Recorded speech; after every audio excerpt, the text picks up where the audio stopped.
Hello everyone, how are you doing? This is MD Tech here with another quick tutorial. In today's tutorial, I'm going to show you guys how to email or send a Google Doc via email.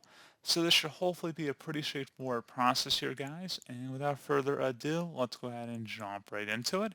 And we're going to start off by selecting the View tab up in the top left. And you want to select the email option.